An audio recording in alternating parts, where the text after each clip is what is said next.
दोस्तों, जीवन में यदि हमें अपने लक्ष्य को प्राप्त करना है तो हमें आलस्य को छोड़ना पड़ेगा। किसी भी परिस्थिति में आलस्य के बजाय मेहनत और समर्पण से अपने लक्ष्य को प्राप्त करने की कोशिश करना होगा।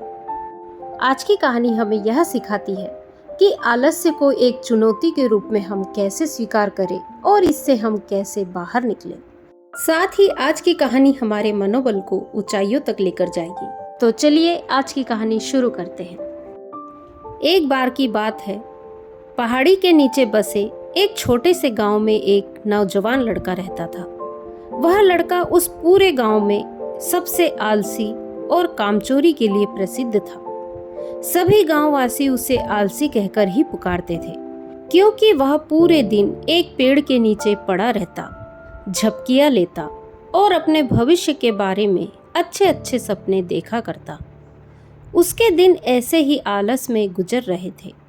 लेकिन एक दिन उसके गांव में एक बौद्ध भिक्षु पधारे, जो कि अगले 3 दिनों तक उसी गांव में ठहरने वाले थे।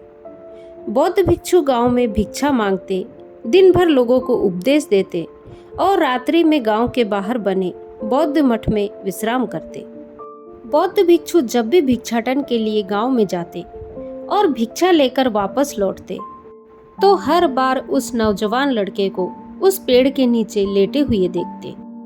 बौद्ध भिक्षु 2 दिनों तक यह सब देखते रहे और वो समझ गए कि यह नौजवान लड़का मानसिक आलस का गुलाम है। तीसरे दिन जब बौद्ध भिक्षु भिक्षा लेकर वापस लौट रहे थे तो वह उस लड़के के पास गए, जो कि अभी भी उस पेड़ के नीचे लेटा हुआ था। बौद्ध भिक्षु ने लड़के से कहा, बेटे, मेरे पास तुम्हारे लिए एक काम है।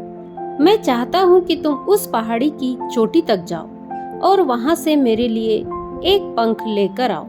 लड़के ने लेटे लेटे ही अपना सर पहाड़ी की तरफ घुमाया और उसकी सबसे ऊंची चोटी तक अपनी नजर दौड़ाई। उसके बाद उसने बौद्ध भिक्षु की तरफ देखा और उपहास उड़ाते हुए कहा, यह संभव है? मैं उस पहाड़ी के शिखर तक नहीं जा सकता। मैं बहुत आलसी हूँ। बौद्ध भिक्षु ने मुस्कुराते हुए कहा, लेकिन मुझे जिस पंख की तलाश है वह इस पहाड़ी के शिखर पर भी नहीं मिलेगा। वह तो इस पहाड़ी के दूसरी तरफ एक गुफा के अंदर मिलेगा, जिसके लिए इस पहाड़ी के शिखर तक चढ़कर दूसरी तरफ नीचे उतरना होगा। लेकिन वह कुछ साधारण पंख नहीं, ऐसा पंख तुमने आज तक नहीं देखा होगा। वो एक बहुत ही दुर्लभ लेकिन सुंदर पंख है, जो अपनी रोशनी बिखेरता है। भिक्षु की इन बातों से उस लड़के के अंदर उत्सुकता जागी। उसने आज से पहले ऐसे किसी पंख के बारे में कभी नहीं सुना था और ऐसे रोमांचक सफर के बारे में सोचकर वह अंदर से उत्साहित हो रहा था। इसीलिए उसने भिक्षु की चुनौतियों को स्वीकार करने का निश्चय किया और वह पहाड़ी की तरफ चल पड़ा। लेकिन चढ़ाई बहुत लंबी और कठिन थी। जल्दी से लड़के का शरीर थकने लगा, सांस फूलने लगी और शरीर से काफी पसीना बहने लगा। लेकिन फिर भी उसने चलना जारी रखा। वह जैसे जैसे ऊपर और ऊपर चढ़ता गया, उसे प्रसन्नता और उत्साह की अनुभूति होने लगी, जिसे उसने आज से पहले कभी भी महसूस नहीं की थी। अंततः जब वह कड़ी मेहनत और लंबे प्रयास के बाद पहाड़ी के शिखर पर पहुंचा तो वह पूरी तरह से थक चुका था, लेकिन वह बहुत खुश था। उसे अंदर से आत्मसंतुष्टि का एहसास हो रहा था। उसके चेहरे पर योद्धाओं जैसी मुस्कान थी, जैसे उसने कोई युद्ध जीत लिया हो। उसने पहाड़ी के शिखर से नीचे देखा। उसके सामने एक बहुत ही मनमोहक दृश्य था। उसने अपने अंदर एक उपलब्धि की भावना महसूस की, जो उसने आज से पहले कभी नहीं की थी।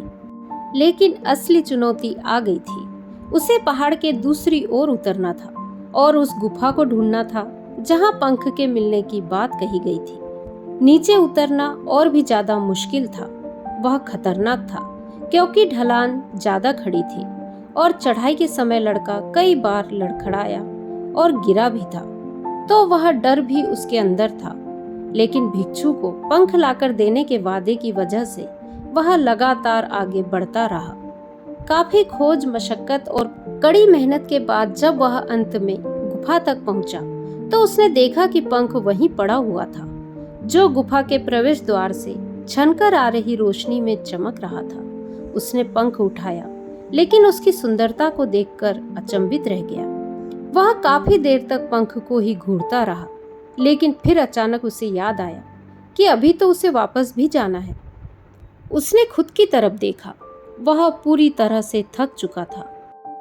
वह चिंतित हो गया कि अब पहाड़ पर कैसे चढ़ेगा और भिक्षु तक पंख कैसे पहुंचाएगा। एक पल के लिए उसने हार मानने के बारे में भी सोचा, लेकिन फिर उसने वह उपलब्धि और गर्व की भावना याद की जो उसने पहाड़ी के शिखर पर पहुंचने पर महसूस की थी। उसे एहसास हुआ कि उसके अंदर इस सफर को दोबारा पूरा करने की ताकत और दृढ़ संकल्प है। वह दोबारा पहाड़ी पर चढ़ने लगा। उसकी मांसपेशियों में दर्द हो रहा था, पैर कांप रहे थे, उसकी सांसें तेज चल रही थी। वह कई बार लड़खड़ा कर गिरा, लेकिन उसने हार नहीं मानी। वह खुद को आगे बढ़ाने के लिए लगातार प्रेरित करता जा रहा था। अथक प्रयास और घंटों की कड़ी मेहनत के बाद जब अंततः वह बौद्ध भिक्षु के पास पहुंचा और अपने हाथों से वह पंख उनके हाथों में रखा, तो उसकी खुशी का ठिकाना न रहा। उसे महसूस हुआ कि आज उसने अपने आलस पर काबू पा लिया है और कुछ महत्वपूर्ण करके दिखाया है।